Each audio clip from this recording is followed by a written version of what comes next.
Bonjour, ici Sonia Chenevier, business coach, conférencière, consultante et intervieweuse de personnes de talent. Alors, je suis passionnée par l'état d'esprit et les stratégies de la réussite et experte en enthousiasme, persévérance et gestion des émotions.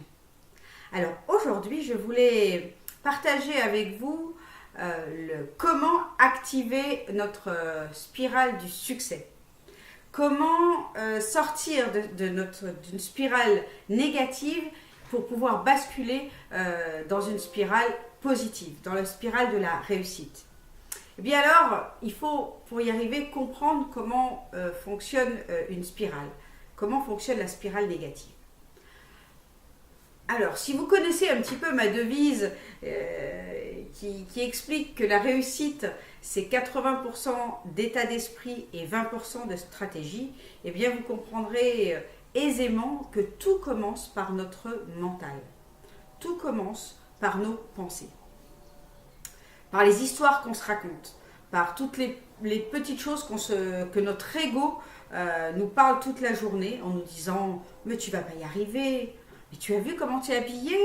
Non mais c'est pas possible, de toute façon, tu n'as jamais été doué en informatique. Puis regarde-toi, tu as pris au moins 1 ou 2 kilos. Là, franchement, tu es complètement boudiné dans tes affaires. Ça ne va pas le faire du tout. Notre ego nous parle aussi de nos doutes, de nos peurs. Il nous dit et si tu n'y arrivais pas? Et si le rendez-vous que tu vas faire va être complètement foiré? Et si tu n'obtenais pas cette commande? Et si les produits que tu vendais, personne ne les trouvait intéressants? Et si, et si, et si? Et si monter mon entreprise allait me conduire à la faillite? Et si j'étais pas capable? Et si j'avais pas fait assez d'études? Bref, notre mental nous parasite complètement avec ces pensées qu'on se répète à longueur de journée. Ensuite, qu'est-ce qui se passe? Dès que nos pensées se mettent en route dans notre petite tête, lorsque la petite voix de l'ego, que j'aime appeler le petit dragon, que je matérialise par ce petit animal, voilà le petit dragon qui est là et qui nous parle de toutes les choses qui ne sont pas possibles, qui vont être difficiles, etc. Eh bien, tout de suite, en nous montent des émotions qu'on peut considérer comme des émotions toxiques, en tout cas des émotions qui font qu'on ne se sent pas bien du tout. Alors ces émotions, eh bien, elles montent, et elles aussi, elles sont négatives. Elles nous transforment. Alors si vous êtes une fille, j'aime bien les métaphores des petits personnages. Si vous êtes une fille, eh bien, elles nous transforment en petite momie, voilà, où on est complètement coincé dans nos petits bandages, dans nos petites limitations. Et puis si vous êtes un garçon, eh bien j'ai trouvé un petit peu l'appareil, le petit personnage de Frankenstein, voilà, avec des cicatrices de partout, où on a mal de partout, etc., où on n'est pas franchement nous-mêmes. On essaye de se protéger, de se composer avec des choses qui finalement ne nous appartiennent pas. Voilà un petit peu ce que nos pensées négatives peuvent provoquer chez nous. Mais ça ne s'arrête pas là. Qu'est-ce qui se passe quand nos pensées et nos émotions sont négatives? Eh bien, nos actions également vont être inadaptées. Elles vont être soit inexistantes, un petit peu comme la petite momie où on est complètement figé, où on marche un petit peu comme ça et elle va nous freiner. Ça va nous freiner dans nos passages à l'action. Voilà, ça c'est la troisième partie. Et qu'est-ce qui se passe quand nos actions sont moins nombreuses ou sont mal adaptées? Eh bien, les résultats ne sont pas là. Si dans le commerce, par exemple, vous n'osez pas aborder vos clients, vous n'osez pas faire de la prospection, vous n'osez pas aller vendre votre savoir-faire, etc., eh bien, vous aurez très peu de résultats, voire pas du tout. Qu'est-ce qui se passe quand on n'a pas de résultats? Forcément, si on est une entreprise, eh bien, ça risque de très mal se terminer.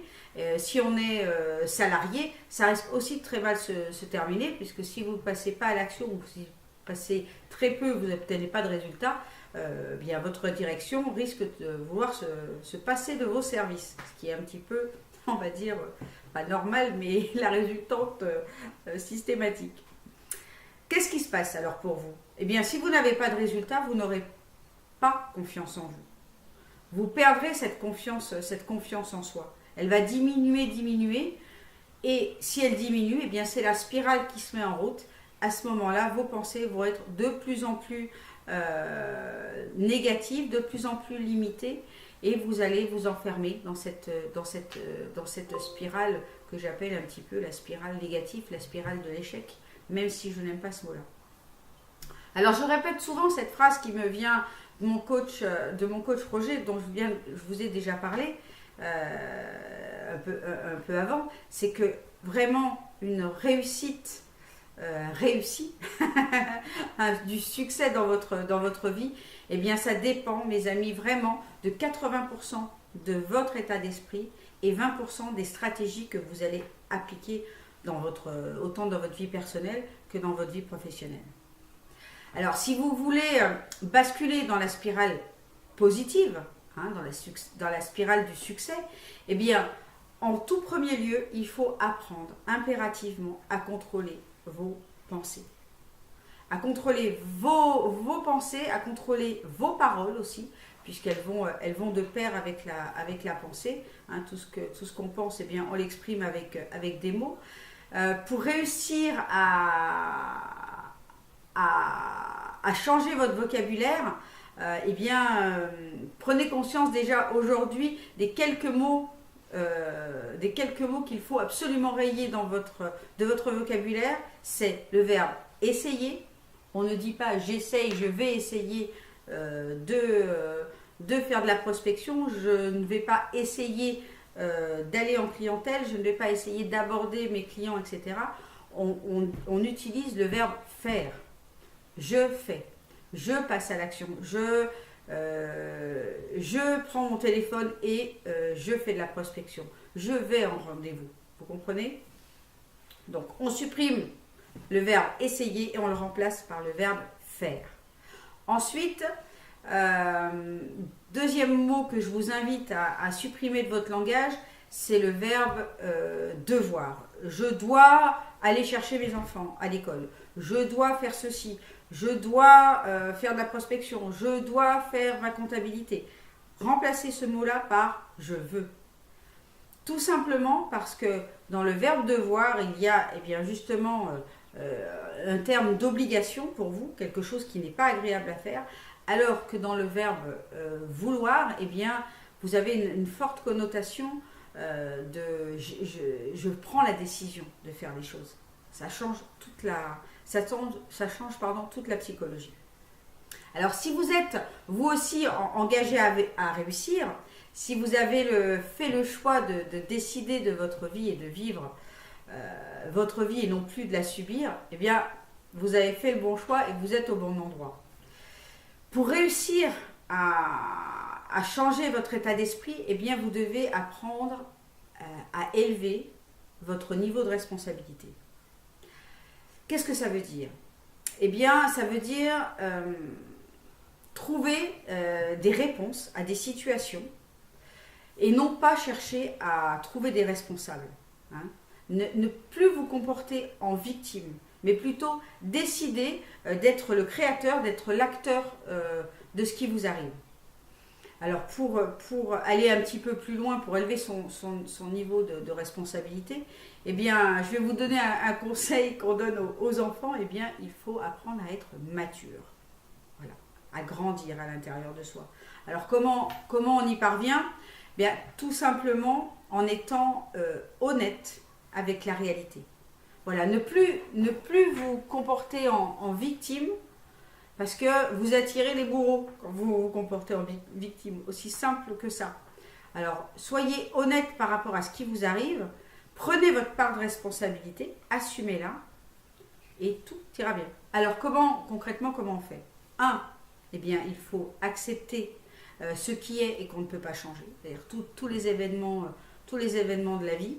Par exemple, il pleut, je ne peux rien y faire, fatalement. Donc, je l'accepte et je prends une décision en fonction de cet événement. Donc ça, c'est la première chose, accepter ce que vous ne pouvez pas changer. Et la deuxième chose, c'est passer à autre chose et pardonner.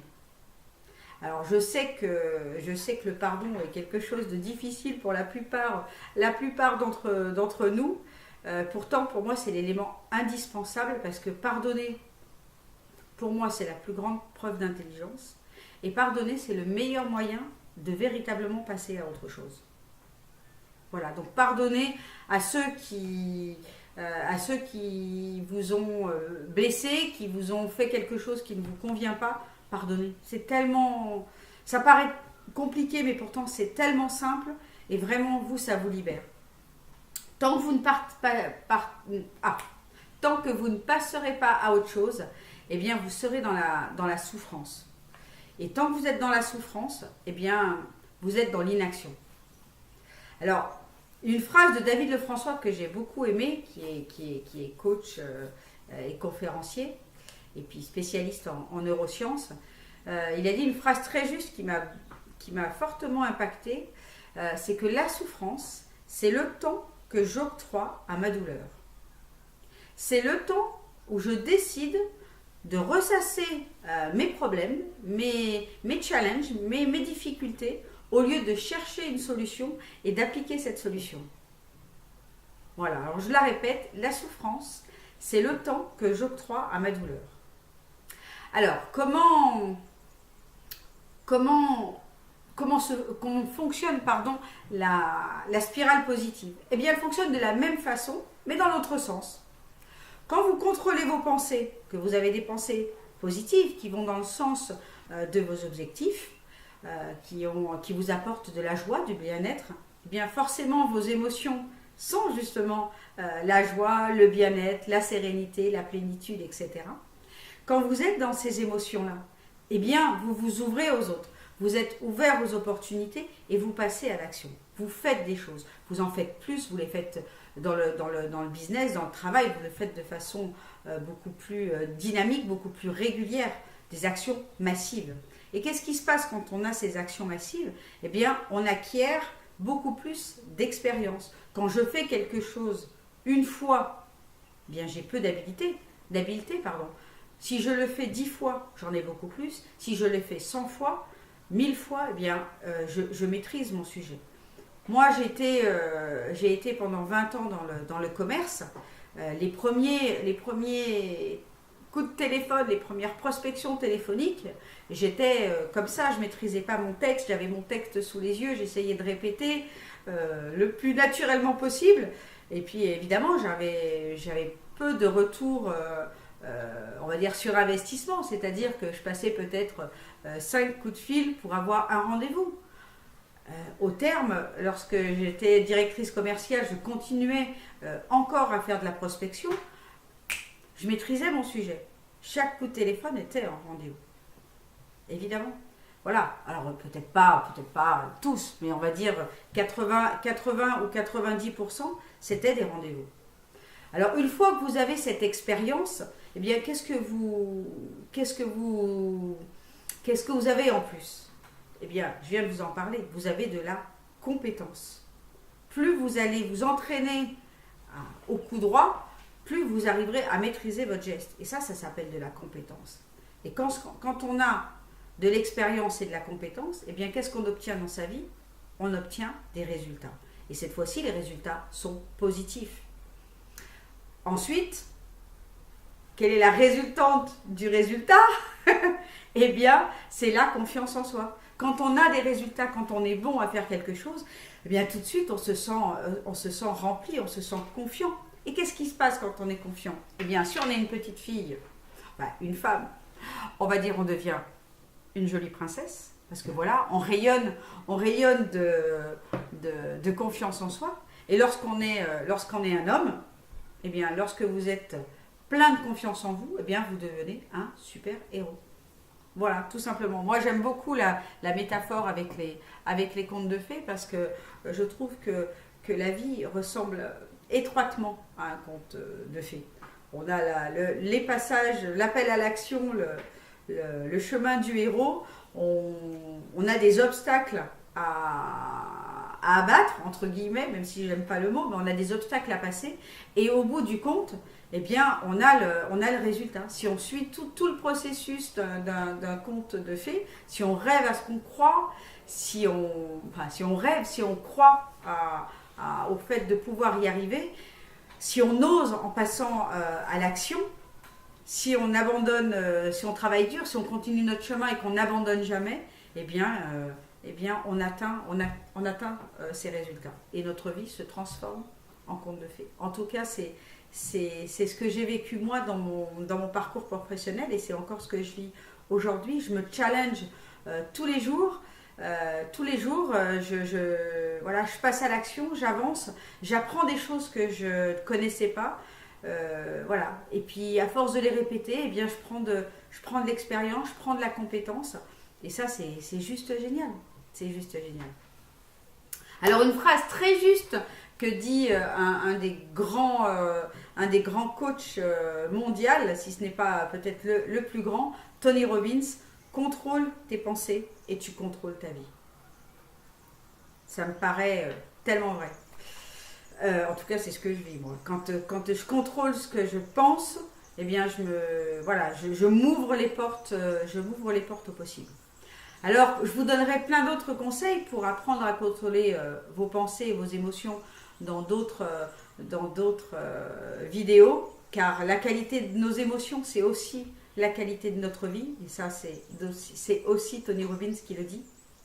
Alors, si nos émotions sont positives, si elles nous font sentir bien, eh bien, notre vie entière change. Et comme je vous l'ai dit, lorsqu'on change la spirale, on va dire, de l'échec en spirale du succès, eh bien, c'est vraiment l'ouverture à l'abondance. Alors, je vous propose maintenant de donner à votre tour, car donner, eh bien, c'est le moyen le plus rapide et le plus efficace de recevoir à son tour. Si cette vidéo vous a plu, c'est ce que j'espère du fond du cœur, eh bien, rejoignez la communauté des gens qui sont généreux et qui partagent leur savoir autour d'eux. Et partagez cette vidéo à ceux que vous aimez et puis aux autres aussi.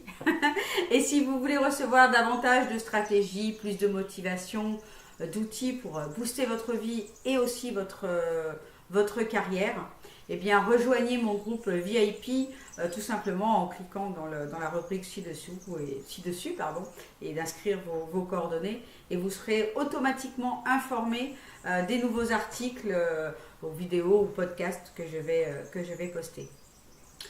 Vous pouvez vous abonner aussi à ma chaîne YouTube et vous y découvrirez des interviews de personnes de talent qui partagent très généreusement leur succès et leur secret et leur stratégie du succès. En attendant de vous retrouver tout bientôt, prenez soin de vous, félicitez-vous de faire partie de ces gens qui ont le courage et qui sont déterminés à réussir leur vie et puis surtout vivez passionnément. Voilà, c'est Sonia, la fée du succès, qui vous dit à tout bientôt. Ciao, ciao les pros.